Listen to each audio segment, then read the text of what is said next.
Alright, I wanted to do a little vlog today. I've been thinking about a few things. I've had a lot of stories of other families who've been ripped apart by CPS and family court. I was just now talking with somebody who hasn't seen her kids in a couple months now, and there's no justification for doing so.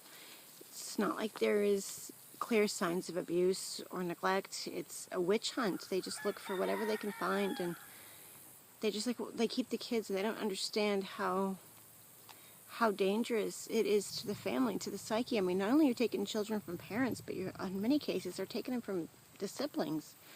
I was just reading a story of another family in Kentucky who's had their kids gone a year. No criminal charges, none. There's not enough evidence to pursue criminal charges, but yet the state's keeping their kids. How can that happen? How can we allow that? How can people just sit there and say, "Oh, that's a sad story," and move on? We can't. You can't. We've got to do something. I don't know quite what to do other than to just keep letting people know that it's not always rescuing kids from bad environments. In fact, that's a very small portion of what I'm discovering.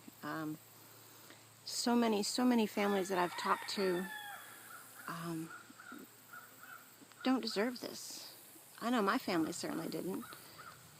And we're still battling it. We're still going through it. And I don't know when it'll end. Years go by, and they just keep dragging it out and dragging it out. But there are some things, if you do find yourself caught in this, I wanted to, the reason I decided to do this little video is because conversation with somebody I was just having about one of the tactics that they use. If you are a married couple, they will tear you apart. They will do everything they can to turn you against your spouse, including plea deals. If you move out... Hi, Annie.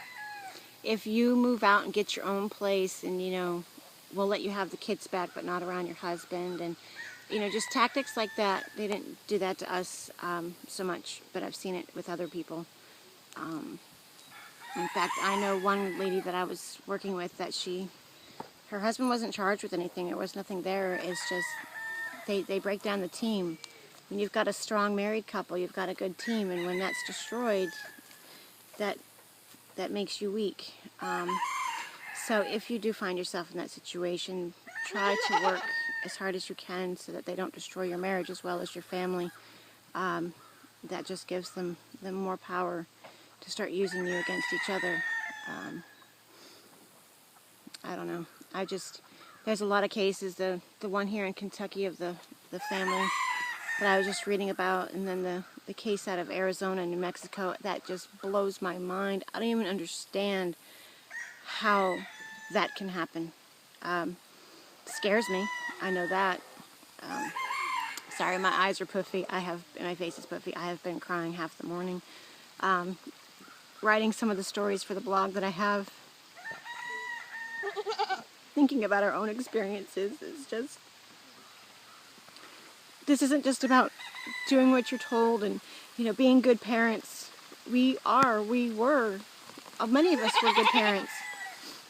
And it didn't stop. People say, "Oh, if you just comply, if you're not doing anything wrong, you have nothing to hide." And sadly, I know firsthand that that's not the case. I know that you could be doing everything right and you still get torn apart in family court. And it needs to be opened up. I know Kentucky just passed some laws that some court documents for family court need to be open. We aren't at that point yet with our case, although I would love to be able to share the past year and a half of court hearings for us, and hopefully at one point I will be able to do so. But until then, I just want people to know that there are more cases, and I really wish that others start paying attention to what's going on, start paying attention to why there's more and more cases of families being ripped apart with no justification. there should be, even if, worst case scenario, even if my children were being neglected, the only recourse to have is to take the kids. They couldn't have said, hey, let's set up something. And they're like, oh, well, you know, you weren't cooperating.